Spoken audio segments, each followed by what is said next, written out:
Sveiki nuostabūs žiūrovai, šiandien Mokslos ribos studijoje Vilniaus universiteto medicinos fakulteto profesorė Laura Malinauskienė. Sveiki, laba diena. Ir susitikome pasikalbėti apie Nobelio medicinos premiją šių metų.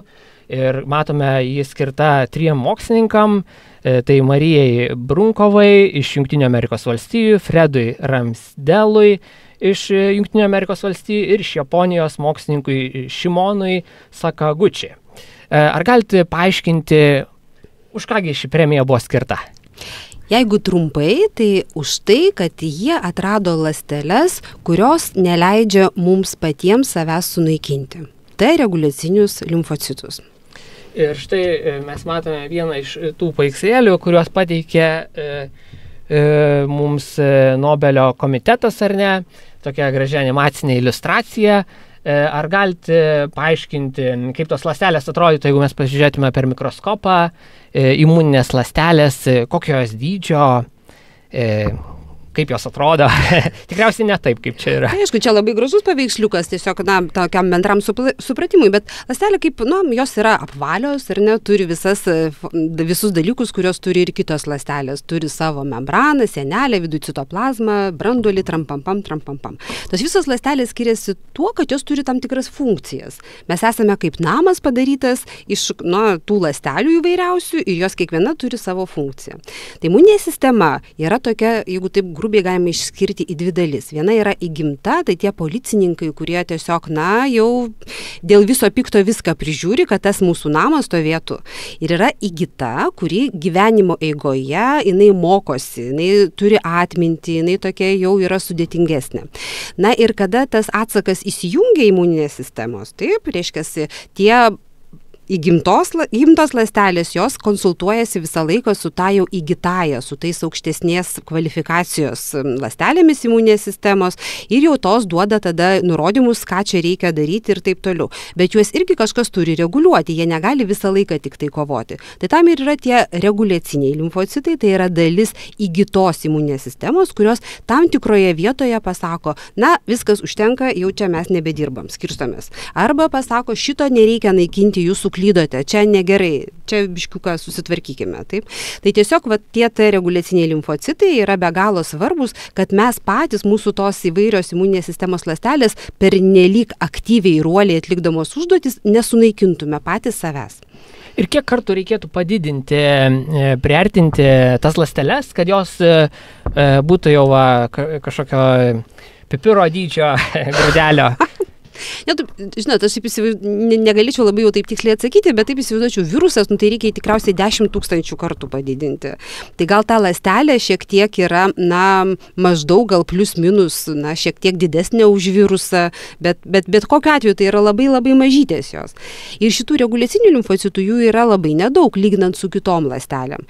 Jeigu tam tikram, sakysim, tūrio vienete, kitų imuninės sistemos ląstelių kraujyje gali būti 100 000, tai šitų ląstelių reguliacinių, tai yra dešimtis, galbūt porą šimtų, jų yra be galo mažai. Nes jų funkcija iš tikrųjų yra ne kraujotakoje, jos atlieka audiniuose kažkur. Tai ir be to, tiek daug jų ir nereikia. Aš galvoju, kad jų ten milijardai yra. Ne, nėra milijardų, gerokai mažiau negu kitų imuninės sistemos ląstelių. Ir nuo gimimo, nuo pirmos akimirkos ta visa sistema dirba, visos ląstelės kuria tą apsaugą, nes mus kiekvieną akimirką puola virusai ir bakterijos, ar ne? Ir jeigu važiuoja viešuoju transportu, ten kažkas nusičiaudėjo, tai tikėtina, galbūt kažkiek ir tų pateko ir į plaučius, įkvepiant, ir iš karto imuninė sistema dirba ir gina mus, ar ne? Taip. Ir nuo gimimo, aišku, mes sakom, kad kartais, kad vaikas gimė neturi imuninės sistemos, tai yra netiesa.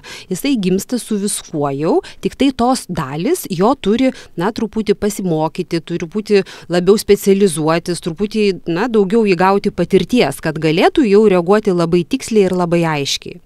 Ir už tai užkrūčio liauka toksai organas, kurį mes visi turim čia krūtiniai, kur širdis ar puplautis yra ten tokia liauka yra pas pas mus, tai jinai aktyviausia yra, kai dar vaikutis yra pas mamą, kai dar jisai vaisius yra, negimęs, nes toje vietoje ta įgytoji, ta subtilioji imuninė sistema bręsta, mokosi.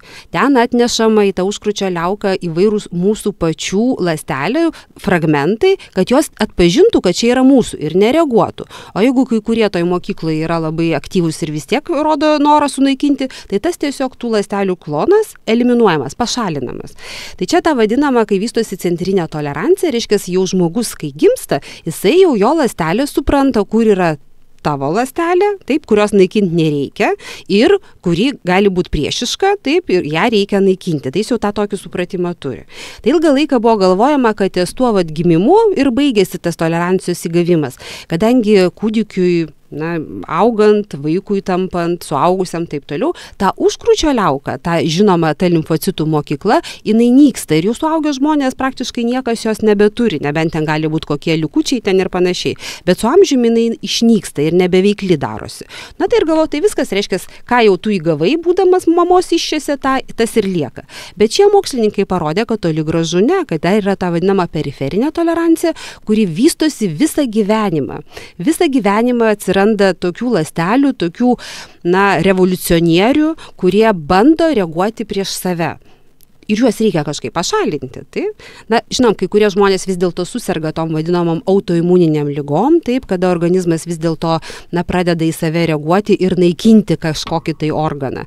Tai dabar jau žinoma, kad tai yra ne kažkokia tai mistinis imuniteto nusilpimas, kas labai dažnai galvojama, bet tai būtent yra, kai trūksta ląstelių, tų reguliacinių limfocitų, kurios sustabdo, kurios pasako, negalima šito daryti.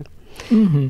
Ir dabar galim pereiti į kitą iliustraciją, kurią mums pateikė, tai čia jūs ir kalbate apie tas T ląsteles, jeigu taip Tai limfocitai, T ląstelės, taip. Tai jos turi kažkokius paviršiaus receptorius, Taip. Ir jos tiesiog per ląsteles kažkaip plaukia, šliaužia, ropoja ir patikrina ląstelių paviršių esančius baltymus, ar ne?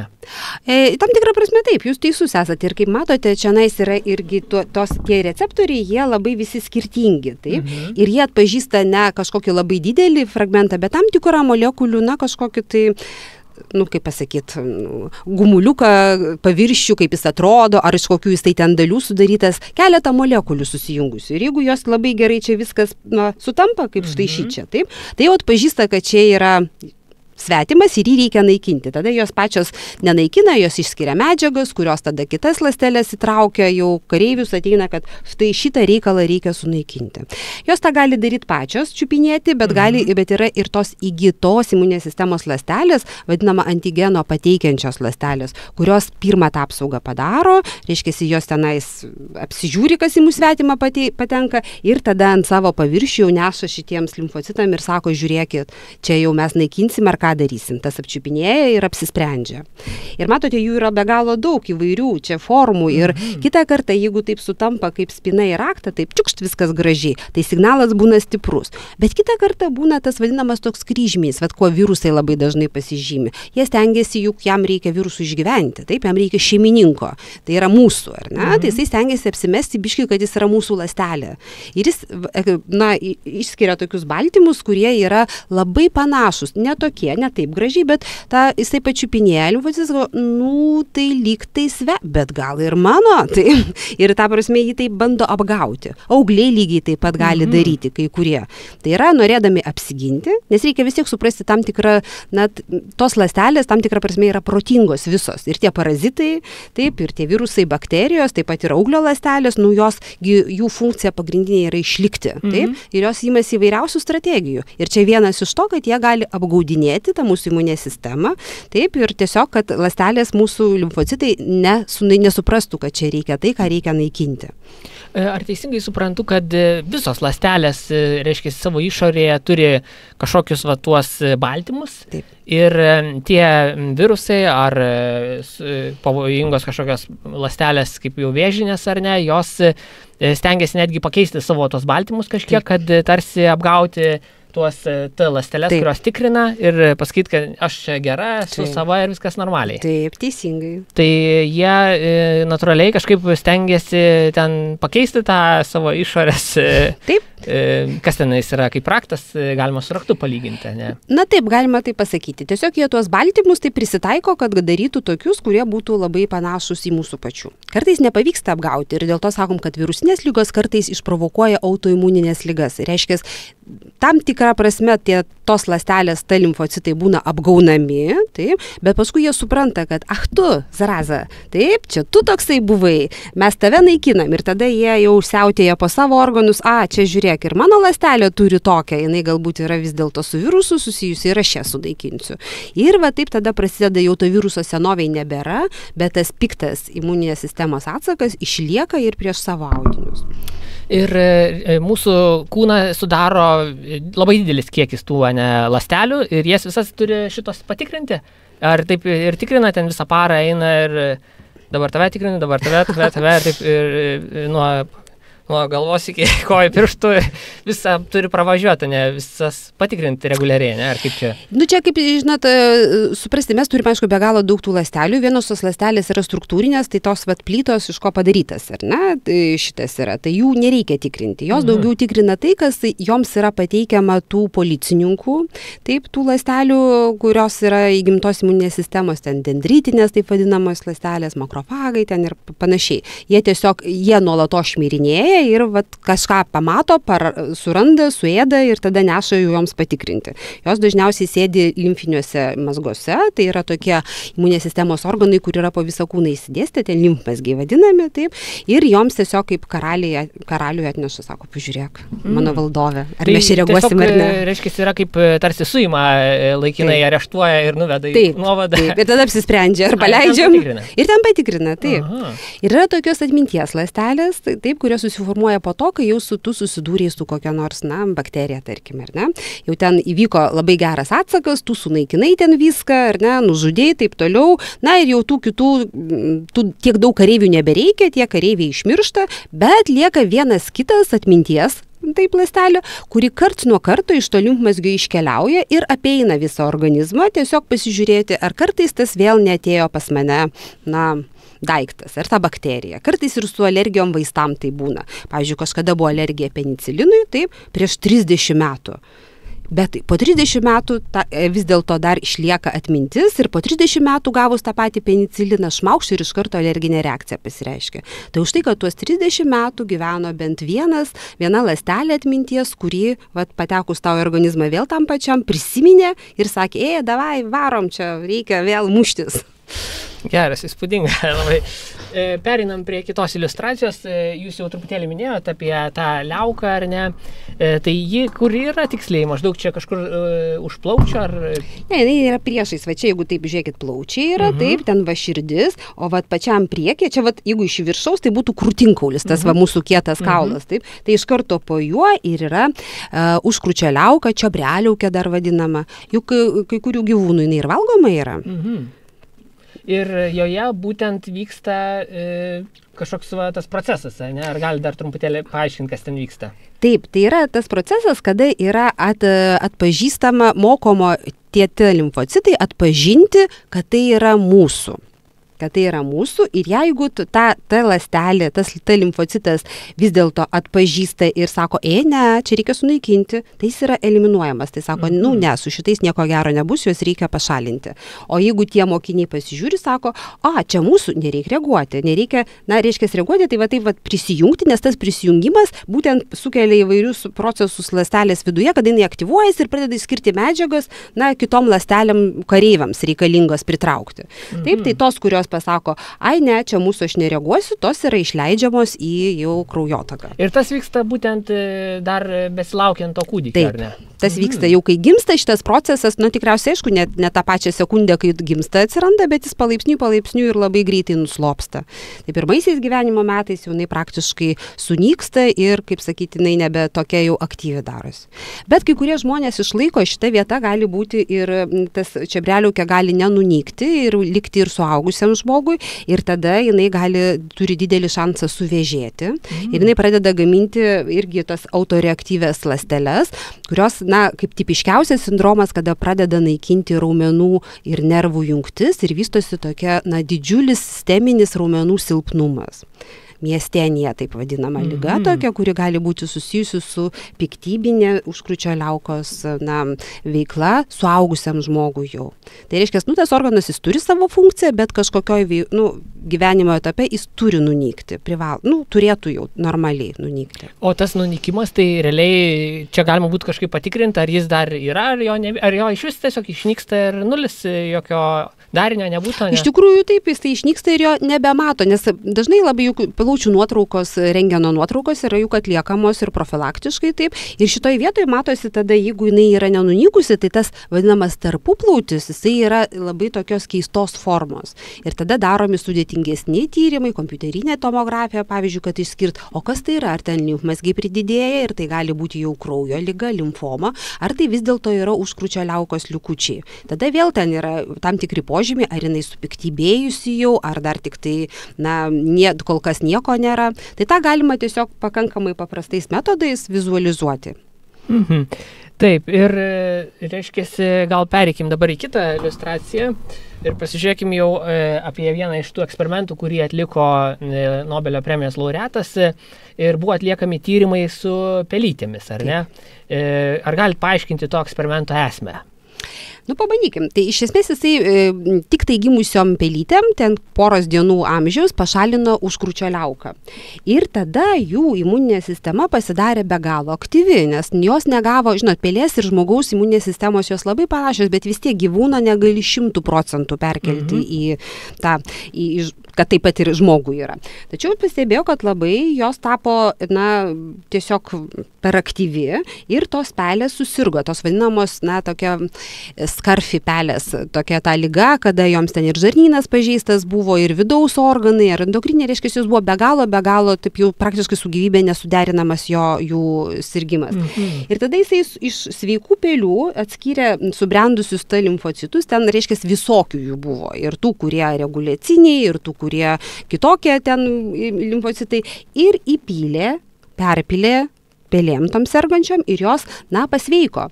Tai vėliau jisai išskyrė pagal tuos paviršiaus žymenis, kurie yra, kad tai yra ne ląstelės pagalbininkės, tai helperiai tokie, ne ląstelės žudikės, bet tai yra reguliaciniai tai limfocitai, turintys tokį CD25, tokią molekulę savo paviršiuje. Ir taip tiesiog atskyrė, kad reiškia, jos yra be galo reikalingos, kurios neleistų tom autoreaktyviom ląstelėm, kurios, vis dėlto, kitą kartą mokiniai mokyklą irgi blogai mokosi, bet baigia kažkaip vidurinę mokyklą, ar ne? O po to prasideda jau ten kokie nors toliau matosi, kad jam vis dėlto ta mokykla gal nelabai mokslai reikalingi yra. Tai lygiai taip ir čia, tos užkrūčio liaukai besimokytami limfocitai, kai kurie biški tokie, apsimeta kažkaip tai, kad jie čia gal nepažino, gal pažino ir kažkaip prasprūsta į tą periferiją. Taip?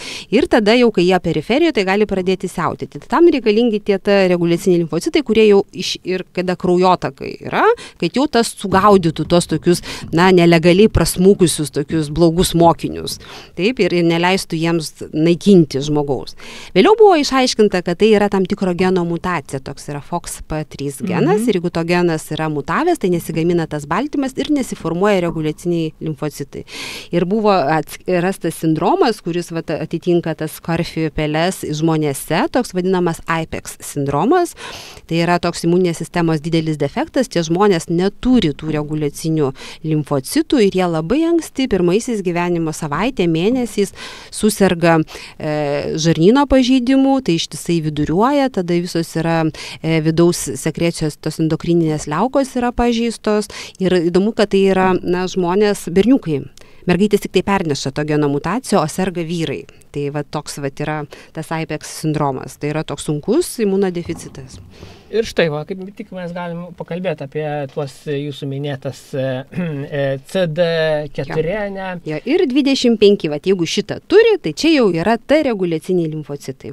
Ir jie tada, jeigu kartu būna su kitais limfocitais, taip, jie tada, apsaugo ir pelė yra sveika. Net jeigu yra pašalinta, yra užkrūčio liauka. O Vilniaus universitete gyvybės mokslų centre irgi yra pelės auginamos įvairiems eksperimentams, ar ne?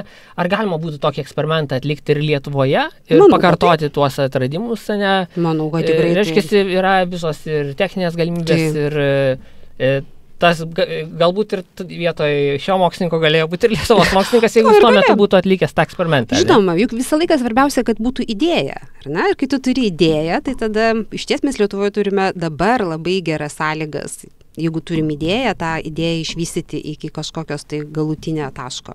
Reiškia, realiai mes tą patį galėtume tyrimą daryti ir turim visą, ko reikia. Mes viską turime, reikalas yra su idėjom tik tai. Reiškia, reikia būtent čia jau intelektualinio pajėgumo. Mes esame maža šalis, iš principo mums reikia visą laiką surasti kažkokią siaurą nišą, taip, ir kad galėtume padaryti atradimus. Dabar jūs dar minėjote irgi tą FOXP3. Čia yra kažkoksai genas, kuris yra mūsų ir pelių toj DNR spiraliai. Taip. Ir tai yra būtent, čia ir parodyta, X chromosomui. Reiškia, ta, kuri, vyrai turi XY, tik vieną X chromosomą. Taip, tai jeigu viena ta X chromosoma jau su bėda, tai jau ir viskas, ir tada ir pasirodo simptomatika. Moteris turi 2X ir jeigu tik vienoji X yra problema, tai kita X kompensuoja. Ir, kaip suprantu, čia paieškos būtent tos molekulės buvo didžiulis iššūkis ir čia ar galėtume tą mastą nusakyti, kaip ar jie ten turėjo kiekvieną tą tikrinti, čia yra labai didelis kiekis tų sudarančių molekulių toj grandinėje. Taip, jūs esate teisus, bet tikriausiai jūsų klausimas turėtų būti ne man. Čia jūs klausėte tokio bazinio mokslinio dalyko. Čia aš irgi galėčiau atsakyti labai abstrakčiai, kad taip, tai buvo didelis darbas, bet labai jau konkrečiai pasakyti, kaip jie tai padarė, tai negalėčiau. Bet akivaizdu, kad Nobelio premija buvo skirta ne už tai, kad jie kažką taip atsisėdo ir atrado, taip, tokį momentinį eksperimentą, bet tai yra kelių dešimtmečių darbas. Ir ne vienos grupės, jų ten kelios grupės buvo, taip, tai reiškia, tai užima laiko. Ir iš tikrųjų ir šitas darbas surasti šitą geno mutaciją, tai, užtruko laiko. Nes po to tu atrandi, reikia patikrinti, ar tai veikia, taip ir taip toliau. Tai yra imlus laikui procesas. Ir čia galima sakyti, kad po kiekvieno iš tų laureatų yra dar grupė doktorantų ar jaunųjų mokslininkų, kurie irgi padėjo ir darė tą didįjį darbą. Absoliučiai. Taip, ir dideli pinigai, tai yra dešimtmečių darbas. Tai nėra, kad čia vienas žmogus būtent jis ir ten atrado, ne? Čia didelis būrys kolegų ir jaunųjų mokslininkų nepradedančių. Absoliučiai. Tik tai svarbu ta pirminė idėja ir po to yra tas darbas su žmonėm ir jaunesniais ir jų idėjų prisidėjimas. Tai tas yra labai svarbu. Sugalvoti kažką ir privesti iki galo tą savo darbą. Dar ar galite paaiškinti, už ką tas genas yra atsakingas, kad būtų aiškiau? Tai jis yra atsakingas už tokio baltymo gamybą ir tas baltymas padeda limfocitam, kada jie vystosi kaulų čiulpuose, kaip ir visos ląstelės, būtent įgyti tą CD25 žymenį. Tai yra svarbu. Ir reiškia, ta žymuo jau apibrėžia, kad jisai bus reguliacinis limfocitas. Taip, paprastuoju būdu. Reiškia, jisai reikalingas tam, kad vystosi tos reguliacinės ląstelės. O po to jos jau ten yra apmokomos ir pradeda atlikti jau tą savo funkciją. Taip, pereikime dar prie kitos iliustracijos, kaipgi veikia tos reguliacinės ląstelės dar kartą. Tai čia ir parodyta. Toks yra ta limfocitas, kuris iš užkrūčio liaukos toks pusiau apmokytas pabėgo. Taip, ir jis kažkur tai kažką girdėjo, bet galvoja, šitą žiūrėk, reikia šitą sureaguoti. Kažko jis man nepatinka. Ir tai yra kažkoks ląstelės, jau mūsų ląstelės fragmentas. Taip, ant paviršiaus. Normaliai turėtų nereaguoti. Taip. Ir čia tada iššoka į trasą reguliaciniai limfocitai, kurie sako, pasižiūrėk, matai, ne, šitas, jisai patikrina irgi, sako, ne, į šitą tikrai nereikia reaguoti. Čia tie taškiukai, tai yra medžiagos, kaip ląstelės tarpusavę kalbasi. Juk jos neturi burnos, ar ne? Jos kažkaip turi, tai jos kalbasi chemiškai, ar ne? Molekulėm taip, išskiria visus tos chemokinus ir sako, ramiai, atsikabini ir keliauji iš čia. Čia yra mūsų, čia neturi to naikinti. Tai čia yra tas teigiama pusė. Taip? Neigiama, pavyzdžiui, jeigu tai yra auglys, ar ne, ir iš tikrųjų reikia sunaikinti. Bet tas auglys apgauna, ar ne, ir sako, ne, atsikabink nuo jo, tu sako, ne, nu palauk, nu kaipgi, čiagi, ne, sako. Eik iš čia ir jisai, kaip sakyt, na, jeigu įsivaizduotume kaip policininkas, ar ne, vis dėlto, na, paklūsta. Kūne ląstelės vis dėlto ten yra labai didelė diktatūra, ten nėra tokio džiazo, darysiu taip, kaip noriu. Tavo džiazas iš karto yra sutvardomas ir jeigu tau sako, atsikabink ir eik iš čia, tu pabruki uodegą ir eini. Tai va, ir tada tas yra neigiama, nes dėl to, va, tu negali to auglio sunaikinti. Ir tada šitą ląstelę vėžinę šypsosi. Ar teisingai suprantu, kad, reiškia, mokslininkai bando dabar sukurti va, tas reguliacinės tokias ląsteles, tas spynas, kurios būtent galėtų vis dėlto sučiupti tuos, pavyzdžiui, vėžinės ląsteles, ne, ir atpažinti? Tai visa tai dar yra, tikrai šita technologija dar yra, na, tokiam greitam, bet vis dėlto dar besivystančiam periode, dar praktikoje klinikiniai tyrimai galbūt tik tai pačių ankstyvųjų fazių yra atliekama, bet ta vadinamoji CAR-T terapija arba CAR-T-B terapija, kada yra T arba B limfocitai paimami iš to žmogaus, taip, ir jie ten apmokomi būtent su to žmogaus augliu supažindinami ir, na, išmokomi reaguoti į tą būtent auglį. Tai jau yra taikoma. CAR-T terapija jau ir Lietuvoje plačiai yra taikoma kraujo vėžio tam tikrų rūšių gydymui. CAR-B terapija yra jau mokomos, na, diegiama į praktiką ir autoimuninių ligų gydymui. Tai ta CAR terapija su reguliaciniais limfocitais irgi, na, yra labai daug vilčių, kad neužilgo irgi bus praktikoje. Tai čia yra va, tas svarbiausia, kad tiesiog, na, išmokti tą pralaužti būtent navikų, kadangi navikas, piktybinės ląstelės, kai jos, kaip sakiau, gudrios tokios, ar ne, būtent tą pralaužti toleranciją pačio žmogaus organizmui, kad jisai nereaguoja, būtent pralaužti, sakyti, kad ne, vis dėlto čia nereikia toleruoti to. O kaip būtų tas įgyvendinama, kaip pagaminti, ir tų ląstelių ten tikriausiai labai nedaug reikia, ne? Minėjot, kad jų nėra. Jų nėra labai daug, tai va čia tas technologinis tokia problema, kai su T limfocitais arba limfocitai žymiai lengviau juos padauginti, jie ir, na, galbūt jau yra tos įsisavintos metodikos, kaip jie gali daugintis, kaip juos gali apmokyti, o šitų ląstelių pas žmogų yra be galo nedaug, tai jie sunku yra išskirti, pagauti jos. Ir kitas momentas, kad jos labai gana sunkiai auga, vat, lėkštelė, nes jas turi dirbtiniu būdu padauginti. Juos išmokai, sakysim, kažką atpažinti, nu ir po to jų turi kažkiek prisidauginti, kad būtų pakankamas, tu galėtum suleisti jas. Tai va šitas momentas yra, kad dar trupučiuką sunkiau joms yra jas laboratorijoje auginti, jos biški tokios yra subtilesnės. Ar teisingai suprantu, kad, reiškia, mokslininkai tarsi laboratorijoje bando tą sukurti užkrūčio liaukos mokyklą kažkokią, ne, ir ten va, tą procesą pakartoti, ne, kurio jau nebėra organizme, ne, bet jie tą išmoko ir tada tos ląstelės jau galima suleisti jas į kraują ar kažkur, ne, ir jos tada atliktų savo darbą, ar ne? Taip.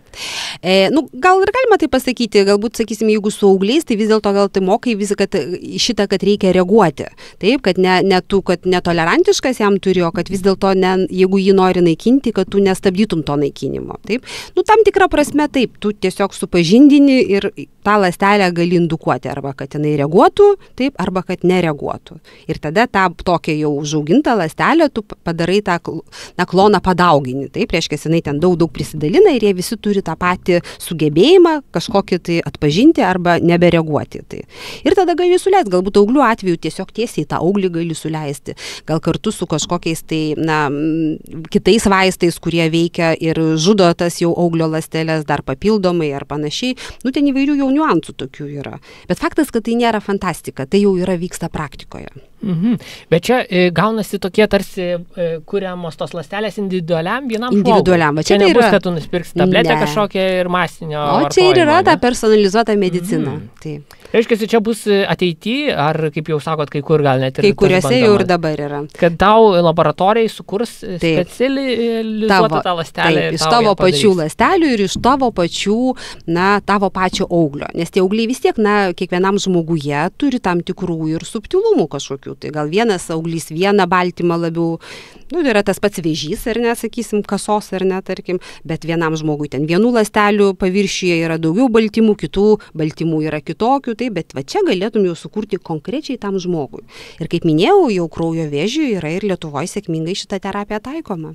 O kiek laiko užtrunka tas ląsteles paruošti ir kiek čia tas procesas imlus, ar čia gali per kelias valandas ar čia reikia parų, savaičių? Taip, sakyčiau, galbūt jau taip labai tiksliai atsakyti negaliu, tikrai ne dienų čia reikia, taip, galbūt savaičių, gal, kokio mėnesio. Tai čia rimtas darbas ir vienas žmogus ties vienam žmogui ir dirba? Taip, vienam žmogui ir padaroma konkrečiai, jau jo ląstelių negali kitam suleisti, nes čia yra pagaminta tam konkrečiai. Tai čia labai brangus vaistai gaunasi, bet jie gali išgydyti žmogų realiai. Na, žinot, visos technologijos pinga su laiku. Taip, ir dabar Santaros klinikose yra statoma laboratorija, kur bus gaminamos vietoje tos ląstelės ir va šitie visi, ir tai kelis kartus yra pigiau negu pirkti dabar iš kažkur kitur tuos ruošinius padarytus. Tai iš esmės technologijos, kuo jos daugiau naudojama, tuo labiau jos pinga. Tai čia pradžioje atrodo be galo brangu, po to žiūrėk, jau tai yra kasdienybė. Dar čia irgi kalbinau pašnekovą kitą, kuris minėjo, kad laboratorijose planuoja sukurti robotus, kurie tas reakcijas įvairias atliktų, cheminės reakcijas ir panašiai. Ar yra tokių svajonių, kad irgi pas jūs, pavyzdžiui, būtų kažkokia rankos robotinės, kurios visus tuos darbus atliktų ir net nereikėtų žmogui dirbti? Ir tas procesas vyktų visą parą ten, ta gamyba tų ląstelių, tiksliai pagal kažkokią metodiką ir galbūt dar greičiau pagreitėtų procesas, nes ir savaitgaliais galėtų dirbti ir visą kitą ir jokių išeiginė, tai sakant, ir viskas įmanoma, ne? Žinoma, kad ir dabar yra labai pakankamai robotizuota, bet čia, žinot, tu dirbi su gyvybė, tu negali jos priversti greičiau augti, jinai turigi savo, tą prasme, ar ne? Čia, kad ir kaip mes vystomės, vis tiek vaikai auga, ar ne, yra jinai darželį, mokyklą, taip toliau, tu negali priversti jo, kad jisai čiukšt ir pašauktų. Nes irgi jos turi daugintis, jos turi išmokti, atpažinti, tai tie procesai kažkurį tai laiką užima. Ir čia tada klausimas, ar čia reikia labai spartinti ir kištis jau vien tik į šitą, ar geriau palikti, kažkiek tai savieigai ir natūraliems dalykams. Tai čia ne vien tik tai, būtų dėl to, kad imlų darbui rankų kažkokiam tai darbui, bet ir tie, kad yra tie gamtiniai, biologiniai procesai, jie vis dėlto turėtų, eiti kažkiek ir savo greičiu. Ir koks kiekis, tokių, pavyzdžiui, ląstelių, kiek jų reikėtų pagaminti ten? 100 000, ar kiek jų, kad va įsivaizduoti? O tai žinokit, aš nežinau, jau čia jūs labai manęs subtiliai klausėte. Vis dėlto atkreipkite dėmesį, kad aš esu gydytoja, taip, aš nesu darbuotoja šitos laboratorijos. Tai tikrai nežinočiau kiek, bet manau, kad ko gero būtų apie 1000 gal kalba. Ir jos natūraliai pasklistų po visą kūną, išsivaikščiotų per kraujagysles ir nukeliautų į kažkurią tą vietą, kur yra tas vėžys auga. Jo, tai tada žiūrint, kokiam čia reikalų yra. Jeigu tai yra kraujotakos sistemos vėžys, tai yra pažeidžiami kaulų čiulpai, tai yra, reiškia, įsivaizduotum visas kūnas. Taip, tada iš tikrųjų tu suleidi į veną, taip, ir tada jisai įsinešia. Bet jeigu kalbam apie vėžį, kuris yra, kaip daiktas, toksai, ar ne, kažkokioj konkrečioje vietoje. Plaučiuose, pavyzdžiui. Pavyzdžiui, jo, ir jeigu vienoje vietoje, tarkime, ar keliose, kur galima tiesiog į tą pačią vietą, galbūt jas sušvirkšti ir tu gausi žymiai geresnį tada poveikį. Čia, tarkim, kaip išberiamų odą, ar ne, tai mes ne visada geriam vaistus. Taip, kitą kartą labai efektyvų tik tą vietą tepti, ar ne, kur yra ta didžiausia problema, tepant vaistus ir tu gali gauti puikų efektą.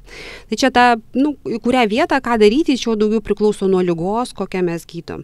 Mes dar nepasakėm, kad šitoje vietoje šitos ląstelės yra labai svarbios ir gali ateityje būti panaudojamos organų persodinimo metu, taip, kad tiesiog to organo neatmestų jau imuninė sistema, jinai pagauna mintį, kad čia yra svetimas, taip, kažkas ne visai taip, nors ir vartojami vaistai, kurie slopina, taip, bet čia gaunasgi toks žaidimas, kiek tu nuslopini, tu niekad nežinai, o kaip jos aktyviai susiaktyvinusios, kaip stipriai yra.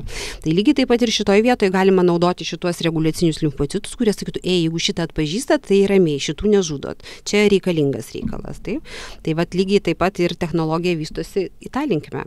Kita pusė, kur galbūt dar, sakysim, jinai nėra tokia dramatiška, kaip mes kalbėjom, vėžys, ten autoimuninės ligos, organai persodinti. Tai pavyzdžiui yra alergijos įvairios. įvairios. Tai irgi yra problema, kad reguliaciniai limfocitai, jie nepasako, stop, nereaguokit, čiagi mums nieko nekenkia nei žiedadulkės, nes tai iš esmės negyva yra. Taip? Tai čia irgi, kada mes dabar jau 100 metų ir daugiau yra taikomas gydymas, imunoterapija vadinama, kada mes kaip tik tam, į ką tos ląstelės reaguoja, mes vis duodam, ar suleidžiam, ar duodam gerti tą baltymą žiedadulkių, katės, šuns, tam tikrus baltymus, taip, kad imuninė sistema, būtent tos reguliacinės ląstelės, jos, jų padaugėtų. Taip, ir jos neleistų tom kitom ląstelėm reaguoti. Ir tas metodas yra pakankamai efektyvus, nors ne 100%. Tai yra irgi to linkme yra dirbama, kad galvoma galbūt kaip galima būtų paveikti tas reguliacinės ląsteles, konkrečiai tam žmogui, kad būtent jisai, jau prisidaugintų jo organizme ir jisai nebereaguotų į tą kažkokį tai konkretų alergeną. Tai dar yra ir kita sfera, kur apie šitas ląsteles yra daug kalbama. Ir kalbant apie tos organų transplantacijas, tai čia jeigu kažkoks žmogus gali duoti tą organą, tai kaip jūs minėjot, jis turi kažkokį kitą genetinį kodą netruputėlį ir pagal kiti tie baltymai ląstelių paviršiuje, ir mūsų imunitetas irgi atpažįsta, kad čia nesavas, nors iš kito žmogaus, ir priešintus, ir sunaikintų, nors organas yra geras. Taip. Visiškai teisingai. Tiesiog, nesvarbu, genetinis kodas tai tas pats yra, mes vis tiek vienos veislės esame visi, ar ne? Bet tam tikri subtilūs skirtumai gali būti, taip, ir dėl to imuninė sistema labai į tą reaguoja. Ir identiškų praktiškai, kad visiškai nebereaguotų, nes tie žmonės, kuriems persodinimo organai, ilgą laiką, praktiškai gal visą gyvenimą turi naudoti imuninę sistemą slopinančius vaistus. Kažkiek galbūt kitai, kada yra persodinimi kaulų čiulpai, pavyzdžiui, tai irgi kažkoks tai laikas, galbūt, kad po kažkiek tai laiko tau nebereikia jau vartoti imuninę sistemą slopinančių vaistų. Taip, bet tada galbūt išlieka, ne viską perima tie persodinti čiulpai, kažkiek išlieka dar ir tų, tavo buvusių čiulpų. Tada, vadinasi, formuojasi tokios chimeros, kai tu turi du tokius, skirti lyg tai dviejų žmonių, kaip sakyti, organus, ląsteles, ar ne? Tai čia įvairiai yra, tai ir ta imuninė sistema, mes turim suprasti, kad jinai mūsų yra draugas dažniausiai, taip, praktiškai visą laiką, ir kai jinai tampa priešu, tai vis dėlto iš to būtent persistengimo. Taip nori mums padėti, taip nori tą mūsų visumą, mūsų kaip būtybę išlaikyti, kad biškį ir persistengia. O jeigu nebūtų to imuninės problemos šitos, ar organą persodinus, jis idealiai viskas suauga, kraujagyslės užmaitina maisto medžiagomis, viskas vaikšto ir viskas turėtų veikti, ar dar yra kitos kažkokios problemos? Žiūrėkit, bet jeigu jūs galvojate apie žmogaus kūną, taip kaip apie mašiną, ar ne? Tu ten gyslas sujungiai, pravalėjai, ar ne, čia užvedėjai, pasukai rakčiuką ir viskas veikia. Bet tai tos visos ląstelės, iš ko mes esam sudarytos, jos turi savo, negaligi sakyti intelektą, taip, bet savo protą, jos protauja, jos turi savo kažkokią funkciją, jos kažką tai veikia, taip. Tai jos be imuninės sistemos bendrai paėmus, tai žmogus negali egzistuoti. Taip, visos lygos yra dėl genų ir dėl imuninės sistemos, nėra kažkaip kitaip padaryta. Net ta pati aterosklerozė ir širdies lygos juk irgi vystosi dėl to, kad yra tam tikra genetika, leidžia tam tikrom ląstelėm nepilnai veikti ir vystytis uždegimas kraujagyslėse. Tai dėl to jūsų atveju tai būtų ne žmogus, o robotas, ar ne? Tu jam perdėjai vieną detalę, ar ne, batareikas pakeitė, ar ne, ir jisai veikia toliau. Tai čia ne taip paprasta. Ne taip paprasta, bet už tai užpuola rūdys paskui, ar ne? O dar yragi bandoma, pavyzdžiui, iš kiaulių užaugintus kažkokius organus, nežinau, ten kepenis ar kažkokie kiti organai, tai realiai su šitų ląstelių jas apmokius netinkamai, tai tokiu atveju šitas procesas taip ir vyktų, ne, kad nuraminamos tos ir tas organas galėtų gyvuoti ir jis tarnautų kiek ten reikia, ar ne? Taip, yra gaminami net ir iš to pačio žmogaus, jų gali, ten yra kažkokie karkasai, kurie paauginami to konkretaus žmogaus ląstelėmis, ar ne? Tu gali pagaminti jo organą patį. Va šitas galbūt būtų mažiausiai imunogeniškas, reiškia, galbūt ir nereikėtų jau labai slopinti savo imuninės sistemos, nes iš to žmogaus tu gali padaryti, organą. Man atrodo, šitas dalykas yra perspektyviausias, bet galbūt jis yra, vienas iš tokių sudėtingiausių, nes tu tas ląsteles turi priversti jas ir atlikti skirtingas funkcijas. Tai va čia toks momentas yra, tai galbūt iš kiaulės ar kito gyvūno, galbūt tas procesas greitesnis yra. O bandant įsivaizduoti, kaip ateityje visą tai vyks, ar taip ir būtų, kad kažkur ligoninėje būtų atskiras korpusas, kur auginamos kiaulės ir tiesiog tie organai užauginami, to atliekamos operacijos ir panašiai, ar tai masiškai vyktų tos transplants, jeigu taip reikėtų, ne, visuomeniai, nes jeigu serga, ne, tikriausiai yra daug laukiančių tų organų, ar ne? Taip, eilės yra, ta prasme yra eilės, čia galbūt ta problema yra dėl donorystės, ar ne, vis dėlto, kaip ne visi sutinka būti donorais, ar ne, po mirties ir į tą etinį klausimą labai kreipiamas didelis dėmesys yra. Tai čia ta problema yra. Na ir aišku, jeigu organas kažkam tai netinka iš tų žmonių, kurie yra eilėje, tai juk jis yra tinklai Europoje, kur yra tas organas tada kitam žmogui pasiūlomas. Nėra taip, kad yra organas ir jo visai niekur negalima būtų padėti. Jis kažkur tai vis tiek yra pritaikomas. Bet problema, kad jų kiekio trūksta. Tai ta gyvūnai, kiaulės, tai čia vienas iš tokių dalykų. Bet man, žinot, kažkaip tai su ateitim labiau vis dėlto asocijuojasi, kad iš to pačio žmogaus bus užauginamas organas. Aš galvočiau, čia vis dėlto labiau atitinka, tokį įsivaizdavimą apie ateitį, o ne kad iš kito gyvūno paėmus. Manau, kito gyvūno, yra įvairių ten momentų ir dydis galų gale, ir, mes panašus, mes visi žinduoliai esame, bet vis tiek tam tikrų skirtumų yra. Ir kaip tu čia galėtum, ar taip jau reikėtų ilgam tą imuninę sistemą nuraminti, ar čia būtų vis dėlto iš to pačio žmogaus užaugintas jo konkretus organas, tai imuninė prasme būtų idealiausias. Taip, nes tada nereikėtų nieko slopinti, nes viskas aišku yra. Geras, tai čia iš kamieninių ląstelių būtų paimama, ir tiesiog ląstelė po ląstelę dalinasi ir suformuotų visą organą. Taip, ir suformuotų. Ir tas jau yra.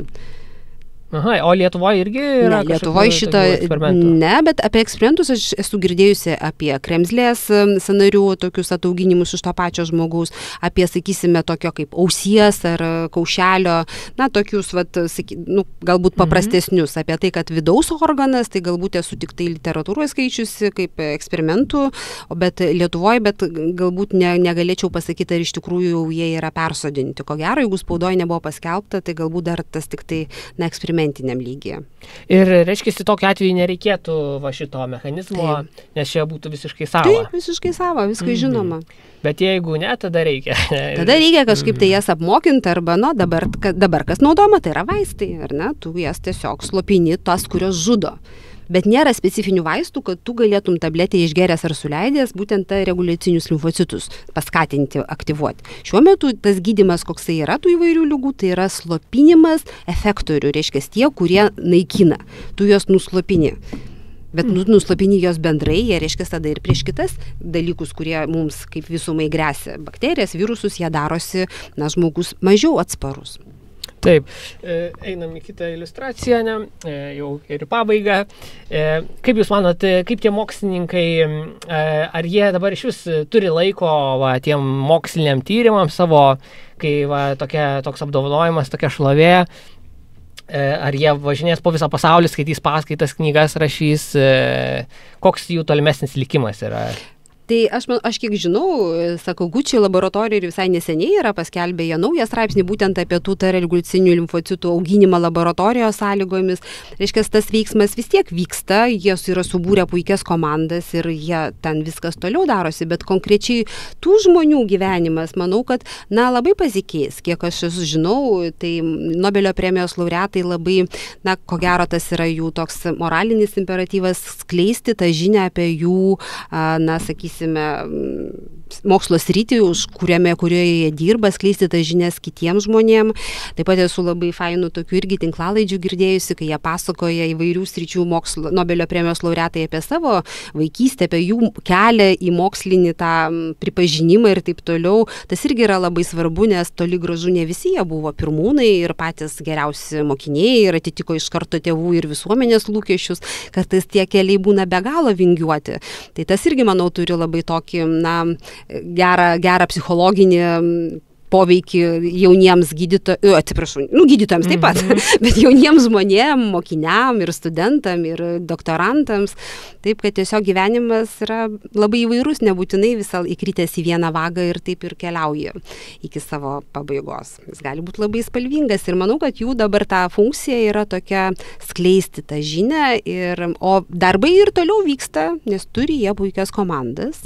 Tai galima sakyti, kad jie tampa mokslo ir būtent, kad ir medicinos srities tarsi kažkokiais ambasadoriais. Taip, skleidėjais tos žinios. Kur gali reikšmingą kažkokį pasakyti žodį ir visi klausosi ir visi girdi. Atkreipia dėmesį. Taip. Ir ar yra galimybė, pavyzdžiui, pasikviesti į Vilniaus universiteto medicinos fakultetą kažkokį šių Manau, kad asmenų? Tikrai. Ar jūs turit tokių pažinčių kažkokių, ar kaip galima būtų sukontaktuoti tiesiog ir atvyktų, ta prasme? Taip, Vilniaus universitete ne vienas Nobelio premijos laureatas yra skaitęs paskaitas. Tai iš esmės nėra labai sudėtinga. Aš kiek iš savo srities žinau klinikinės imunologijos, alergologijos, paprastai mokslininkai ir kuo daugiau jie būna pasiekę, tuo jie būna paprastesni ir labiau prieinami. Ir tu gali tikrai tik tai parašyti e-mailą ir 99% gauti atsakymą. Nebūtinai gal jis asmeniškai parašys, galbūt jo sekretorė parašys, bet tiesiog ta mokslinė bendruomenė, manau, kad daugumoje sričių yra labai draugiška ir labai atvira ir tai yra ne vien tik tai galvojimas apie pinigus ar apie dar kažką. Tai, aišku, visokių gal niuansų ten būna, taip, bet manau, kad ta sklaida yra labai ir jiems patiems svarbi. O ar gali būti, kad jie gauna kažkokių iš privačių ten verslo, tų farmacijos, kur gamina konkrečius vaistus ar dar kažką, kad juos, mes norim jūs, kad ateikit į mūsų komandą ir padėkit sugeneruoti idėjas naujiems tiems būdams, kaip tas ligas įveikti ir panašiai. Ar jie gali irgi tokius gauti tokių darbo galimybių? Taip, aš net nebejoju. Bet, žinot, aš galvau, kad jau jeigu konkrečiai apie tos žmonės, jie jau savo, kaip sakyti, yra sukūrę visą tą, tokią bazę kažkokiam universitete, tarp kitko, jie yra ir įkūrę ir privačias bendrovės, tie iš Amerikos. Jie turi privačią bendrovę, kur patys gamina, ten užsiema šitom ląstelėmis. Tai, žinot, manau, kad tiesiog kažkokie dalykai yra patentuojami ir juos gali įsigyti, tos ir farmacinės bendrovės ir įsigyja, juk taip ir vyksta tas mokslas. Bet tai yra, universitetiniai žmonės, taip ne viskas jų pinigais matuojama, juk yra ir tas gyvenimo prasmės matymas, ar ne, ir tie moraliniai principai kažkokie tai yra. Tai jie užsiema bazinių mokslų, taip, iš kurių paskui jau ir praktiniai pritaikymą, įvairios komercinės įmonės. Žinoma, jos gi neišgalvoja pačios iš kažkur tai, ar ne, viskas tas yra naudojamasi, tais bazinio mokslo pasiekimais ir stengiamasi pritaikyti praktikoje. Kągi, noriu padėkoti Jums už Jūsų skirtą laiką. Ačiū, kad atvykote, pasidalinote.